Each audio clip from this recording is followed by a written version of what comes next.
كده اتكلم. تفضل. توحيد الربوبية هي توحيد أفعال الله تجاه العباد.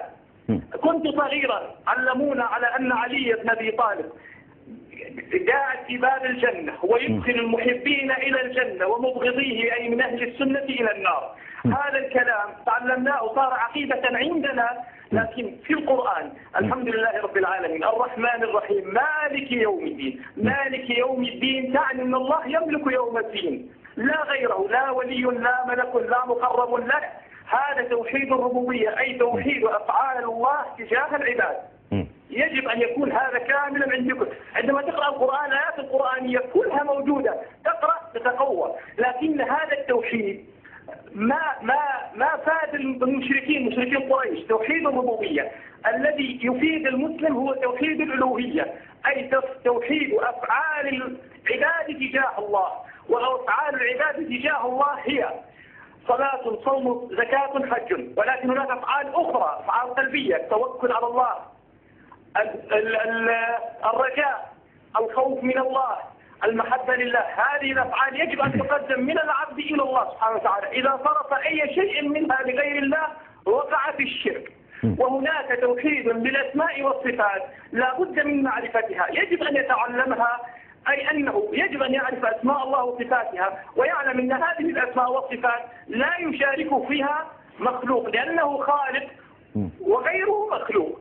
جزاكم الله خيرا وبارك الله بكم. أرجوكم أن تدندنوا عن هذه الأشياء. إذا قرأ القرآن ليبحث عن توحيد الربوبية ويبحث عن توحيد الألوهية ويبحث عن توحيد الأسماء والصفات، وبذلك نكتب والله إنهم ناس جهلاء، والله إنهم ناس فقراء قد أضلوهم هؤلاء المعممين. نسأل الله أن يهديهم.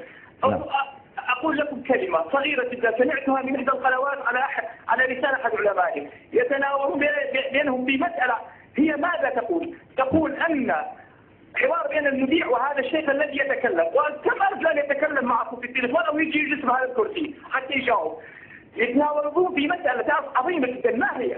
يقول حوار بيناتهم بعدين هو يثني على قول بين اثنين يقول وهل نعبد غير عليا يا رجل؟ والله العظيم هذا الكلام سمعته على قناة الكوثر، واستطيع ان اقول لكم اسم العالم الذي هو عالم يطلع بالاسبوع ساعة ويخرب عقول الناس. اخي مساكين هذول الناس. انت سني ام شيعي يا اخ ابو احمد؟ اخ ابو احمد لا تدافع. انت سني؟ نعم. انت كنت شيعيا؟ انا شيعي قبل 15 سنة. تعلمت السنة من القرآن.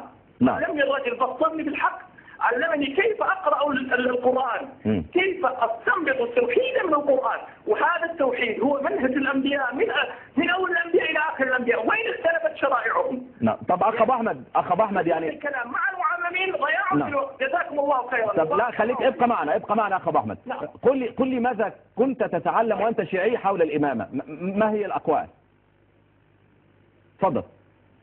ممكن بس عيد السؤال ما سمعتك واضح. يعني وأنت كنت شيعي بارك الله فيك واهتديت، يعني ماذا كان يقال لك في الإمامة وأنت شيعي؟ ونحن الآن ندرس الإمامة في هذه الحلقة. هذه الإمامة تشرب مع كما تشرب ابنك كأس الحليب مع الأطفال.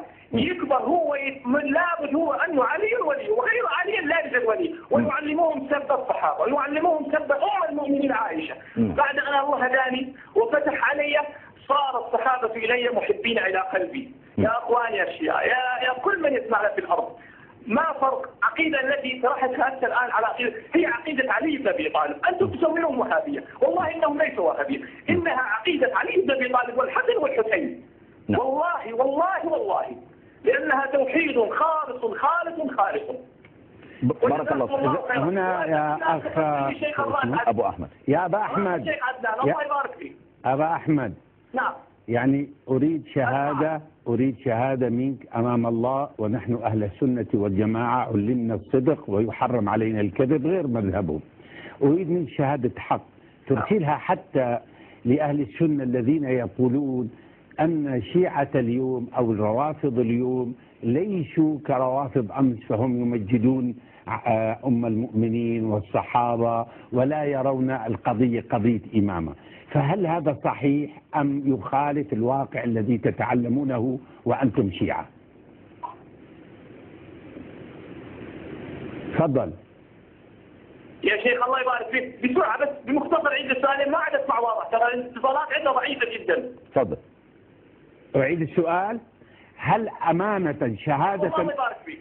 شهادة أمام الله، هل هذا منهج الروافض عندكم في العراق وإيران وغيرها يعلمون هذا لكافة أتباعهم في قضية الإمامة وغيرها؟ هذا المنهج يعلم للصغار والكبار. وعندما احتل العراق صار أكثر وأكثر وأكثر. بدينا نسمع أشياء عن الشيعة والتشيع ما كنا نسمعها قبل. الله يبارك فيك. وأريد أقول بس ملاحظة صغيرة أخرى، إنه هذا التوحيد اللي قلته ما فقط موجه لأهل الشيعة، أهل السنة كثيرين من وقعوا في الشرك وفي الضلالات وفي صرف هذه العبادات لغير الله. أرجو من الشيخ أن يفصل بعض الحلقات في مسائل التوحيد، توحيد الألوهية، توحيد الربوبية، توحيد الأسماء والصفات. يا أخي على المنابر شيوخ لا يعرفون هذا التوحيد، وأنا متأكد اسألهم ذو معامل من مالهم، اسأله قل له وين التوحيد مالك؟ ما يعرف، ما عنده توحيد أخي، عنده شرك فقط، تعبد الحسين فقط لا غيره. إن شاء الله سنفتح، اسمع، شكرا يا أبو أحمد. بعد ملف الإمامة إن شاء الله سنفتح عدة ملفات. وكذلك في برنامجنا يوم الخميس الساعة 8 على نفس هذه القناة المباركة إن شاء الله سنفتح من القلب إلى القلب، نفتح مثل هذا. سليمان